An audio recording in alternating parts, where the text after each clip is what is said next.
if you feel like you're in a situation where perhaps your home situation or the indoctrination process in which you've been given isn't up to task, isn't what you need, is not enough to fulfill you, you need to have an honest conversation with yourself and ask if indeed you must secede. Um, and for me in particular, seceding from the mentality in which I was espoused was very necessary for my survival, for my spirit, for my very fiber of being. And the thing is, I saw what was going to happen if I didn't succeed, right? If I didn't break away, if I didn't carve my own way.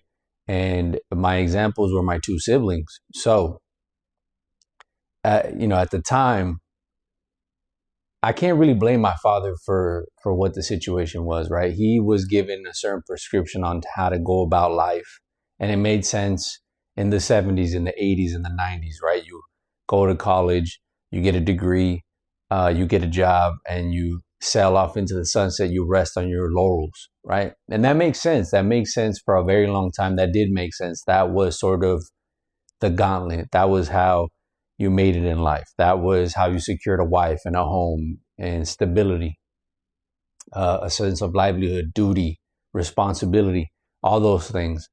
But that wasn't the prescription that we need right now. It isn't it's not enough.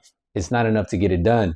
So, like I said, I have two brothers of examples of if I was going to go the route that, if I was going to adopt the mentality that my father had, that God bless his soul. I'm not saying that he was in the wrong. It just wasn't the right time. What he was trying to give me wasn't what I needed. And so I don't necessarily blame him, because at the end of the day, we have to take responsibility for ourselves and hold ourselves accountable to the fact that, well, we can make decisions, right? We get this information, we get this type of help, we're given this type of family, and we make do with what we have, and then we discard what we don't need.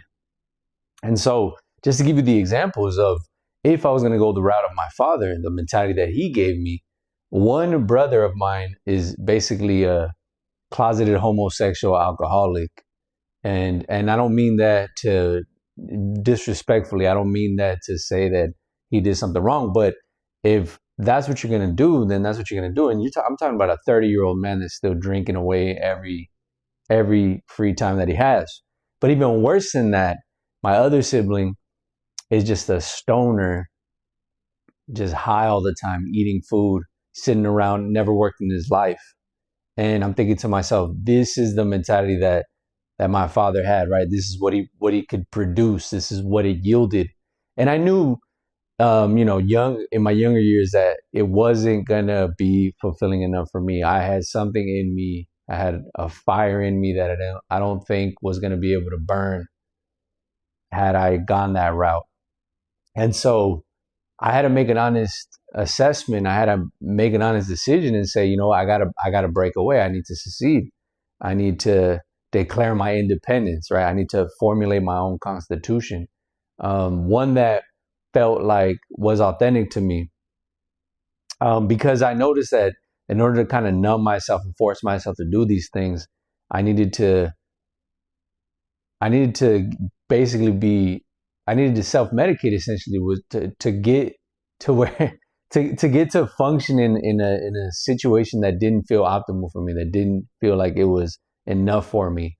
And so what ended up happening was that I forced myself to do certain things, but I had a moment of awakening. I luckily I had drank one beer. I was under the age of 9. I was 19.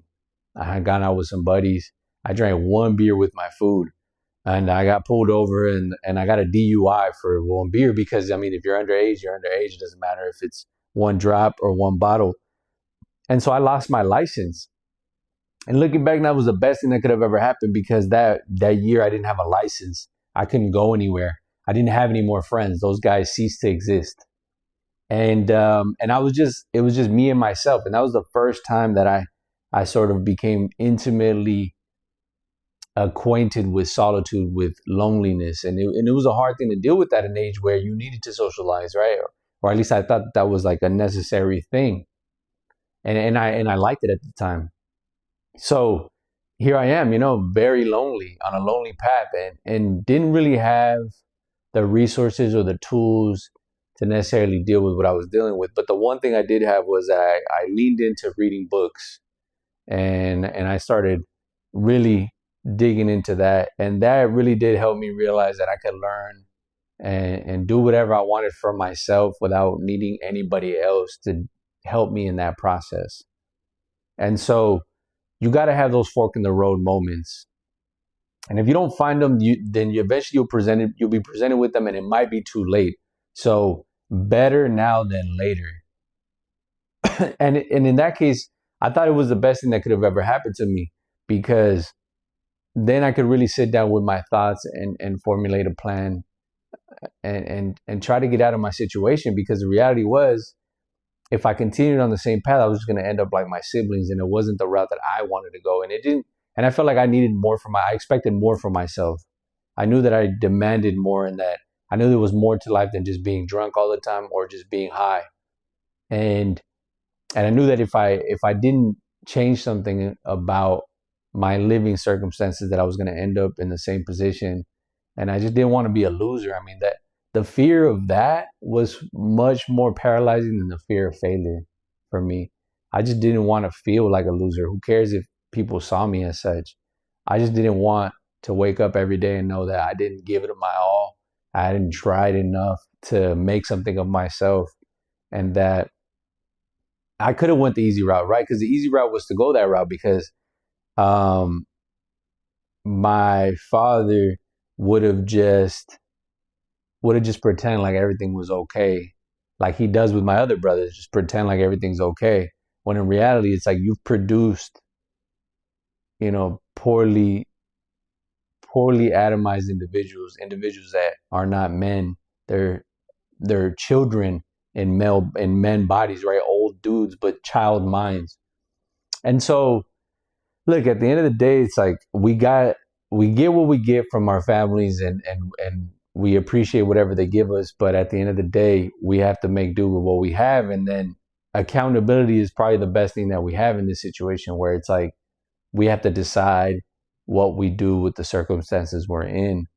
And so if you're feeling stuck, you really need to make a decision and think for yourself, is this really the best I got? Or can I push myself and do more? Can I expect more of myself?